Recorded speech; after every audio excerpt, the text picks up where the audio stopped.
Quero conversar também com o André Anelli, o nosso repórter, que vai falar um pouco sobre as manifestações de parlamentares que participaram também desse ato. Além dos governadores que estavam ao lado do presidente Jair Bolsonaro, do ex-presidente Jair Bolsonaro, ali no trio elétrico, vários parlamentares, apoiadores também participaram e foram enaltecidos por Jair Bolsonaro durante o discurso dele na manifestação desse domingo. E aí eu quero que você conte pra gente quem eram essas pessoas em termos de base aliada, né, de Jair Bolsonaro e o que essas manifestações significaram no dia de ontem. Hein, André Anelli, seja muito bem-vindo. Obrigado, Evandro. Muito boa tarde para você e a todos ligados aqui no 3 em 1 da Jovem Pan.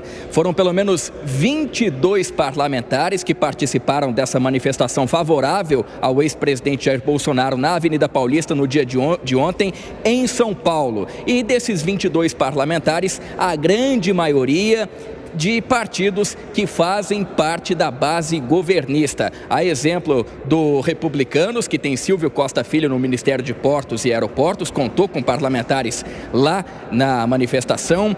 Assim como o Partido Progressistas, o PP, que tem André Fufuca no Ministério dos Esportes e também Carlos Vieira na presidência da Caixa Econômica Federal, e partidos até com mais representatividade no governo. A exemplo do União Brasil, que tem 2 ministros aqui na esplanada dos ministérios, justamente então o Juscelino Filho, das Comunicações, e o Celso Sabino, do Turismo, e ainda o PSD, que conta com 3 ministérios, também teve parlamentares representantes nessa manifestação pró-Bolsonaro. Entre, então, esses ministérios aqui que fazem parte da base governista estão Carlos Fávaro, da Agricultura, André de Paula, da Pesca, e também Alexandre Silveira, do Ministério de Minas e Energia. Então, apesar de toda essa representatividade no governo, esses partidos somaram para chegar a esse número de 22 parlamentares, entre deputados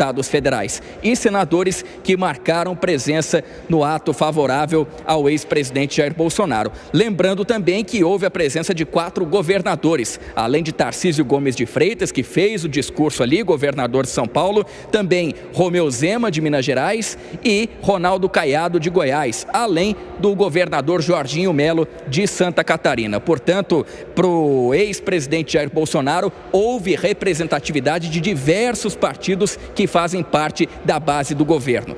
Mais cedo, aqui no Planalto, o presidente Lula acabou realizando uma coletiva de imprensa juntamente com outros ministros sobre um outro assunto que não é, obviamente, esse relacionado à manifestação favorável a Jair Bolsonaro, mas os jornalistas que estavam presentes nessa coletiva de imprensa acabaram questionando primeiro o presidente Lula a respeito das manifestações de ontem. O presidente Lula não quis responder a nenhuma pergunta sobre esse tema. O Rui Costa, ministro da Casa Civil, foi perguntado também e aí ele disse que estava fazendo outras coisas, não quis comentar profundamente, então, a respeito dessas manifestações. Ele disse apenas que se espantava por, nas palavras dele, pessoas estarem acabando admitindo ali alguns crimes que foram cometidos, como, por exemplo, golpes de Estado, repetindo nas palavras dele, mas que, por isso, ele também não iria se manifestar em relação a essas manifestações. O ministro da SECOM, a Secretaria de Comunicação Social, Paulo Pimenta, ele comentou também indiretamente em relação a essas manifestações,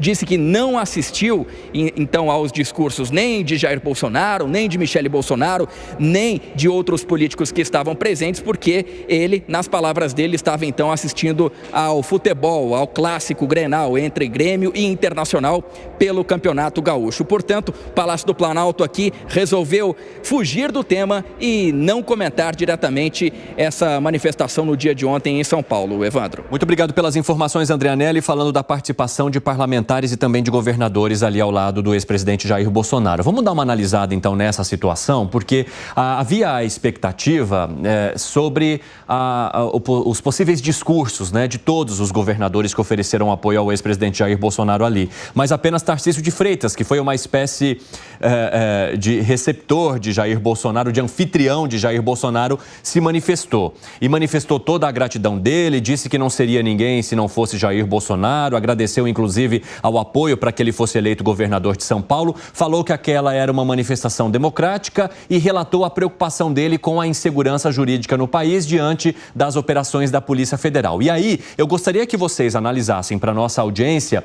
as duas coisas: a manifestação de um e o silêncio de outros, embora estivessem ali ao redor. O silêncio também fala muito nessa situação, no teu ponto de vista, hein, Luiz Felipe Dávila? Bom, nós tratamos aqui já no primeiro bloco que a manifestação mostra a coragem cívica agora de voltar às ruas e se manifestar. Nessa segunda presença dos governadores, mostra o segundo: não existe um candidato aspirante à presidência da República da direita que não esteja ligado a Jair Bolsonaro. Simplesmente isso. Não tem a menor chance de uma candidatura hoje de direita que não tem o apoio dos bolsonaristas. Daí, quem são esses possíveis presidenciáveis? Estão todos lá: Tarcísio de Freitas, Ronaldo Caiado e Romeu Zema.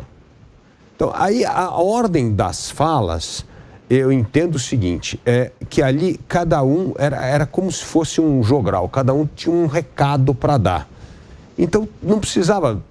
Eu não me incomodei com o silêncio, eu me incomodei com a coerência das falas. Então veio Michele Bolsonaro, como eu disse, toca nessa parte emotiva da injustiça.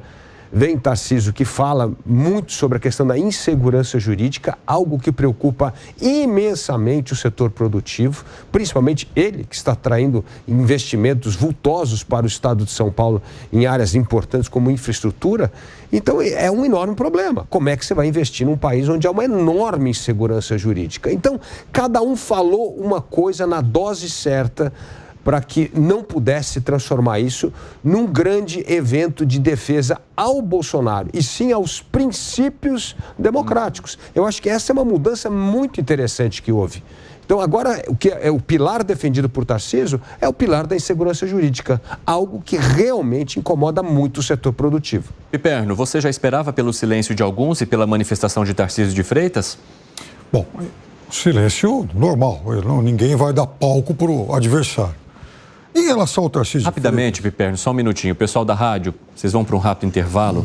Daqui a pouco espero vocês. Precisava chamar essa hora, já estava sendo cobrado e agora eu estou pagando a minha dívida. Então, até daqui a pouco. Nas outras plataformas, seguimos. Fala, Piperno. Em relação ao governador Tarcísio de Freitas, um dia depois de serem exibidas as imagens da famosa reunião, da infausta reunião, da reunião preparatória para o golpe, eu disse aqui, e os colegas acabaram divergindo, que eu aguardava as manifestações das principais lideranças políticas do país, inclusive dos governadores. Era fundamental que eles se manifestassem, se eles seriam a favor ou contra aquilo, se eles estariam contra ou a favor do Bolsonaro, porque, sabe, hoje em dia o eleitor quer saber tudo a respeito do político em quem ele confia, em quem ele vota. Imagina se não foi um episódio tão grave como esse, que está sendo investigado aí por todo mundo, o eleitor não gostaria de saber em quem qual a posição do seu deputado, do seu senador, do seu prefeito e do seu governador. Então você entende que na manifestação de ontem isso ficou bem claro? É claro que sim. Eles se alinham. Em relação a parlamentares e governadores. Esses que estiveram lá, obviamente que se alinham sim ao presidente Bolsonaro. Você pode, inclusive, questionar as razões de cada um, mas eles estão mais ao lado do presidente Bolsonaro do que de qualquer outra coisa, inclusive de defesa do Estado Democrático de Direito. Porque ontem foi mais uma manifestação em que o presidente assume, né, lá que, né, eles chegaram a avaliar um outro documento. Falou, né, não é que alguém... Essa é uma das questões que foram até trazidas como um problema para Jair Bolsonaro, que pode gerar um problema póstumo, justamente porque a Polícia Federal poderia usar, ou deve usar esse discurso dele de que teve sim contato com um documento ou com a possibilidade de fazer algum decreto que estivesse dentro da Constituição, mas no sentido de impedir que a escolha do eleitorado avançasse, e que isso poderia significar uma prova.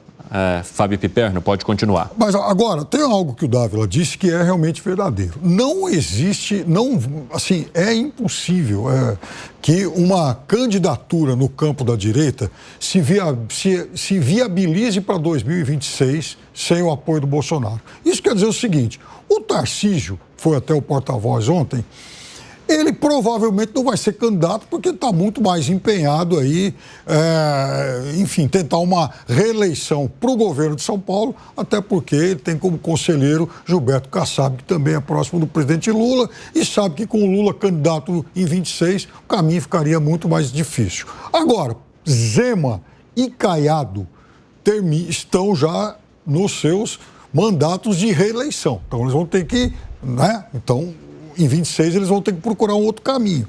E esses dois nomes já estão lançados aí no mercado. Até, às vezes, não por intenção deles. Mas é óbvio que os seus apoiadores apostam suas fichas em que um deles, pelo menos, vai ser o candidato. E aí, sim, nada mais natural do que agora eles disputarem, inclusive, esse eleitorado bolsonarista. O pessoal da rádio já está de volta e nós estamos debatendo aqui a manifestação em apoio ao ex-presidente Jair Bolsonaro neste domingo e a participação dos governadores. Gustavo Segré, você acredita que essa participação já simbolize esse interesse lá em 2026?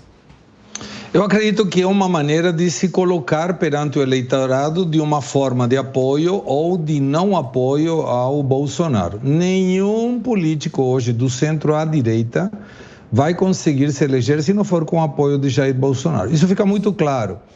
E eu gostaria, Evandro, de puxar uma fala que fez Luiz Felipe Dávila, que eu concordo absolutamente, que é esse medo das pessoas de saírem na rua.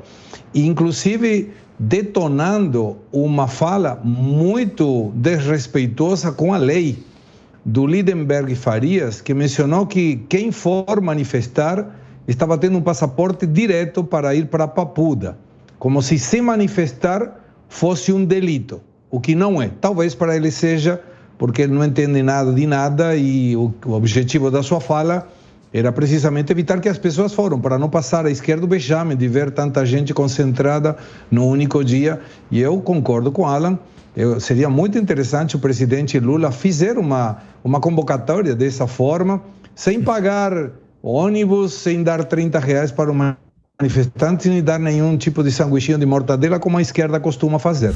Mas o medo não está mais, ficou claro que o medo não está mais, ficou claro que a população não se deixa mais amedrentar por falas como a Lindenberg Farias, que foram lamentáveis. Ou seja, eu, Lindenberg, te digo que se você for manifestar contra quem quer que for, ou a favor de quem quer que for, você está contratando um passaporte para ir a Papuda. Por quê? Por falar mal de um governo? Isso é um delito? Por apoiar alguém que está sendo investigado, mas que a justiça ainda não se manifestou? Inclusive mais, supondo eventualmente que possa ter algum delito sendo cometido e que a polícia investigue, o Ministério Público acate, o Ministério Público apresente à justiça a denúncia e a denúncia seja aceita pela justiça e comece o processo legal, quantas pessoas de esquerda continuam apoiando corruptos? Isso é um delito? Não, não é um delito. Então, me parece que é de alto risco democrático impedir que as pessoas se manifestem livremente como aconteceu. E, por outro lado, a colocação de cada um dos envolvidos aí, claro, a favor do Bolsonaro nesse sentido, mostra de que lado eles estão. Não somente ideologicamente falando, de que lado da história estão. Porque, independente do que resulte da investigação, aqui estamos falando de um que fala que se manifestar é delito e não é, contra outro que está dizendo, gente, venha se manifestar que isso não é delito. E a gente acreditou nessa fala. Alan Gani. Evandro, político não é bobo.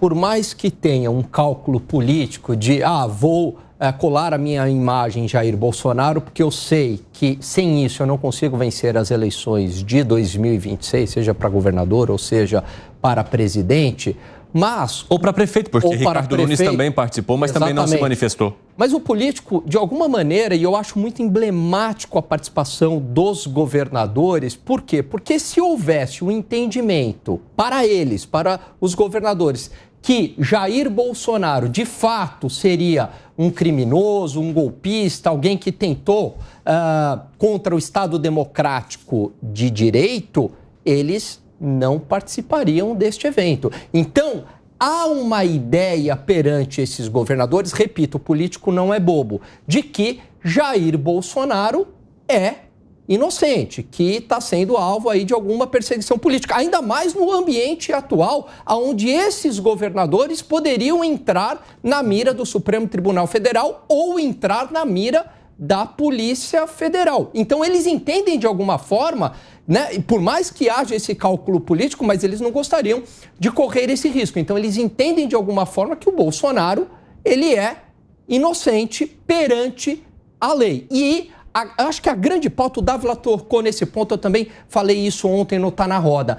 Não era um apoio apenas a Jair Bolsonaro. Eu acho que a manifestação, ela extrapolou isso. É uma questão institucional, onde se pede uma isonomia da justiça entre direita e esquerda, uma segurança jurídica, um respeito aos três poderes, ou seja, reestabelecer a ordem institucional neste país e o respeito à Constituição. Para a gente amarrar esse giro sobre a manifestação, eu quero terminar, e concluir a análise trazendo mais uma vez a imagem da manifestação com um detalhe que a gente percebeu e que foi, inclusive, orientado pela equipe que organizou esse evento, essa manifestação em apoio ao ex-presidente Jair Bolsonaro. Roda pra gente aí, Vitinho, a imagem, porque as pessoas vão perceber que não havia cartazes de ataque a nenhuma instituição e as pessoas também usando as roupas verde e amarelo, que costumam usar em manifestações de Jair Bolsonaro, mas também bandeiras de Israel, por conta da crítica que o atual presidente fez dos ataques de Israel à faixa de Gaza recentemente, que gerou aquela tensão política e diplomática que a gente analisou bastante aqui no 3 em 1.